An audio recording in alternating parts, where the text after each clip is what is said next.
Good evening and welcome to Rewind, a look at today's biggest stories for February 1st. Our first story tonight is about a large fire that ripped through an apartment building in DeKalb County on Tuesday afternoon. And then reporter Haley Mason has the latest info on the bomb threats at historically black colleges and universities. A live look at devastation in DeKalb County. Flames ripped through Wesley Providence Apartments in Stonecrest. Smoke still billowing out of the building hours after catching fire. CBS 46's Zach Summers is live in Stonecrest tonight after talking to fire crews and impacted residents. Zach.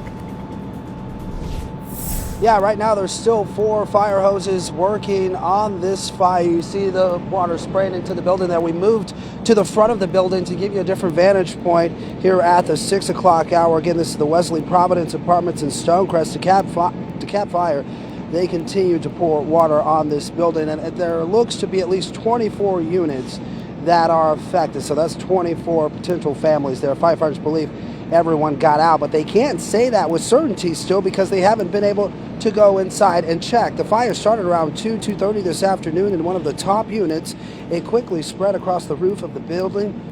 We've heard a number of collapses inside over the last several hours. That's part of the reason firefighters have yet to go inside. Now, one resident we spoke with, she told me management tested the fire alarms just 2 weeks ago, so she wasn't sure if there was an actual fire or not. When she realized the building was on fire, she says she ran back in to warn her neighbors. We thought it was another test at first, so everybody was like, is that a real fire? But I actually ran up the stairs to see, and turns out the building was actually on fire. And so by that time, it was only like 5 people outside. I beat on the doors to get them people out. I just pray everybody's okay. Yeah, many of the residents we've spoken to today tell us they do have renter's insurance, so that's some good news. We saw a representative from the leasing office working with tenants who have almost certainly lost their apartments here today. The Red Cross also pulled up about 15-20 minutes ago. DeKalb Fire expected to continue to put water on the building to ensure all the hot spots are out before going in and assessing the situation. That's the latest here from this apartment fire. We're live in Stonecrest. Zach Summers, CBS 46 News. Students on high alert. Threats being made at historically black colleges and universities across the nation. 3 schools in Georgia already targeted. That includes Spelman College, which conducted a security sweep of its campus today. And tonight, local police are being asked to increase security. CBS 46's Haley Mason joins us live from Spelman tonight as students react to these threats. Haley. Students I talked to at Spelman College tell me they are concerned and shocked to learn that their school is one of a few different schools across the state being targeted as more predominantly black colleges face bomb threats at the start of Black History Month. Students here at the AU Center tell me they feel that a threat launched against one school is a threat against them all. Destiny Jackson tells me she woke up this morning to learn her school, Spelman College, was on alert after receiving a bomb threat, the second threat in 2 weeks. And I just kept getting all these FaceTime calls, and my phone was just blowing up, and it kept buzzing. I checked my email, and there were like 4 different emails from, the staff and like from the president. Destiny soon realized that she and her Spelman classmates were not alone. At least 13 historically black colleges and universities across the country received bomb threats Tuesday, on the first day of Black History Month. I have heard about it because we are in the AUC, so it affects all of us.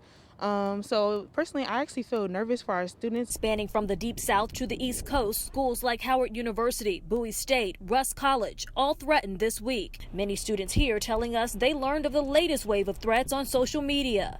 I am concerned because I haven't heard any PWIs. I have friends at Howard, and they received bomb threats, Spelman and Albany. So that is very nerve-wracking. In Atlanta, Spelman College is nestled alongside Morehouse College, Clark Atlanta University, and Morris Brown College, all HBCUs who've also received threats in the last few months. In South Georgia, Albany State and Fort Valley State universities also got threats of explosives on campus. Basically, HBCUs are being targeted right now, so I'm not surprised that there's some type of hatred out there for us attending these universities and not going to our regular public universities in our state. Spelman College tells us its president reached out to the mayor's office and had Atlanta police and the GBI send out bomb-sniffing dogs. Governor Brian Kemp speaking out about the concerning trend from the Capitol. No campus should be going through those type things, and if we can find the people that did this, we're going to bring them to justice, and that's just how we're going to deal with folks in our state.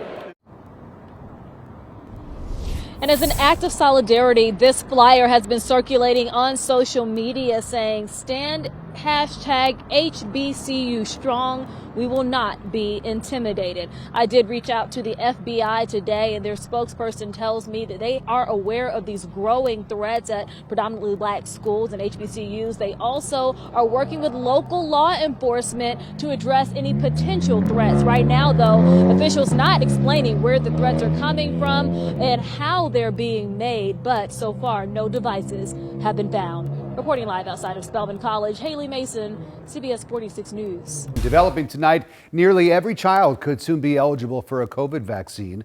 Pfizer has just asked the FDA to authorize a vaccine for kids under the age of 5. The 2-dose vaccine would be for children aged 6 months to 5 years. And if approved, those vaccinations could start by the end of the month. CBS 46's Adam Murphy live tonight with how it could impact your family. Adam. Well, good evening, Rick. A lot of parents I spoke with outside this Atlanta preschool back here today told me they would like more data before giving their children the shot. There's also a professor and also a scientist at Georgia Tech that I spoke with who works with various vaccines and said that parents should not be concerned. As COVID-19 cases begin to decline, there's a new effort to keep the curve trending in the right direction. On Tuesday, Pfizer applied for emergency authorization for a 2-dose regimen of its COVID-19 vaccine for children 6 months to 5 years old. I feel like maybe there's a rush to do it. Savannah Keogh is not only a parent of a young child, but she also teaches preschool in Metro Atlanta and is not sold on the idea of vaccinating young children. Right now, I'm not as comfortable as I'd like to be with the progress that is being made. But I am looking forward to when I am comfortable and when I can protect my young child. The Biden administration aims to clear the way for the shots as soon as late February. Georgia Tech scientist M.G. Finn works with vaccines for bacterial infections and is confident the COVID vaccine in young children will be safe. Data is quite rigorous, and it will not be approved for this age group until and unless the data shows that it is safe and efficacious. Early data shows that the Pfizer vaccine in young children is safe and produces an immune response. It would be administered to the kids at 1/10 the strength of the adult shot. In this particular case, we have had a clinical trial, if you were, with hundreds of millions of people in the ages that have received the vaccine so far, with truly remarkable results, remarkably safe results, and remarkably effective results. And I should also point out, I contacted Children's Healthcare of Atlanta to see what their thoughts are about children between the ages of 6 months and 5 years old getting vaccinated. They told me that their infectious disease specialists are waiting to see more data before they discuss.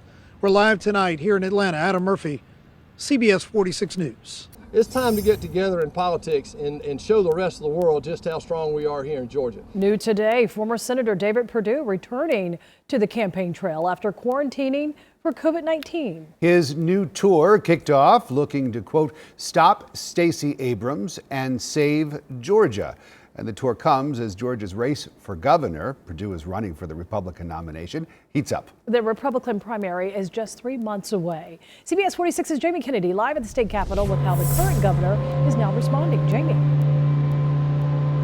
Yeah, good evening, Sean. So while Governor Kemp has to, really put his feet down and start pushing through this campaign, because in the Republican side you have Vernon Jones and David Perdue all vying for this nominee, while only on the Democratic side you have Stacey Abrams.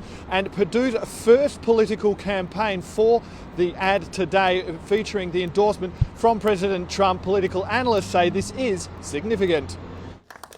Former Senator David Perdue in good spirits Tuesday as he kicks off a statewide campaign for governor. Perdue released his first campaign ad featuring former President Donald Trump. David Perdue is an outstanding man. I am delighted to have President Trump's endorsement today. He doesn't give those lightly, as you well know. In the ad, you hear President Trump saying the Democrats walked all over Governor Kemp and that he was afraid of Stacey Abrams. Governor Kemp gave his reaction to the endorsement. I'm the governor. He's running against me. He's got to tell people what he's for. So far, he hasn't done that. I'll tell you what I've been for. I've been in this fight. keep our economy open. Political experts say the endorsement is significant. It is a big deal in the Republican primary. Now, let's be very clear about what happened to Kemp when he was candidate Kemp, still Secretary of State. He was down in the polls to Casey Cagle, who was the lieutenant governor. It was actually the endorsement of Donald Trump in the Republican primary that sealed the deal. Perdue on Tuesday also outlined several policies he's running on, including making cities safer, implementing an election law enforcement division inside the GBI, and state income tax. There are 9 states that don't have a state income tax. I'm absolutely convinced that we can figure a way to do that. No matter the outcome of the Republican primary, experts say the results will only help the Democratic nominee. And they're going to batter and bruise each other so bad that whoever emerges as the top candidate for the Republican Party will be a weakened, more vulnerable candidate in a general election. Now, Dr. Ritchie also said if this endorsement from President Trump was back in 2018, it would certainly hold a lot more weight than today, saying that Governor Brian Kemp still is very much in this race. Live at the Capitol, Jamie Kennedy, CBS 46 News. On this first day of Black History Month, I wanted to feature 2 Atlanta siblings who created a fashionable way for you to celebrate all the other days of the year as well. The Lockett sisters, they are the beauty and brains behind Jolie Noir. It means pretty black in French. They built the brand to represent all shades and all sizes of Black women and men. If necessity is the mother of invention, meet its sisters, Kim and Keandra Lockett. The dynamic duo who now call Atlanta home are designers behind the apparel brand Jolie Noir. We saw that there were illustration tees out there that may have had one, Black person on it. It's like out of maybe 10, there was one Black one. And then the size range just wasn't there. So we looked high and low for something like that in other spaces, like non-mainstream spaces, and couldn't find it there either. So we decided to create what we didn't see. They've spent almost 3 years building the brand, designing everything themselves. They have a special message, whether it's through typography or a graphic. The message is that Black women are beautiful. Yeah. From the lightest to the darkest, we are beautiful. It was enough to attract the attention of mega retailer Target. Actually, Target reached out to us. At first, we didn't believe it. We were like, is this spam? It's not real. Is this real? You can now find Jolie Noir sweatshirts, joggers, and T-shirts on Target store shelves in Metro Atlanta for Black History Month. It just really shows you that having a major brand or a major yes behind you, it pulls everybody in, and we're grateful for it. We want to be just as included as an Audrey Hepburn on a T-shirt or a Marilyn Monroe on a T-shirt, and normalize that Black beauty is true beauty as well. And the sisters tell me Jolie Noir was designed to be inclusive, not exclusive. They're not trying to exclude anyone. You can find their clothes right now at Targets all across Georgia and all across the country, too. And they promise more designs are coming. Thanks for watching CBS 46 News. Watch us live wherever you are, our mobile and our streaming news app. You can also watch us on Roku, Apple TV, and Fire TV.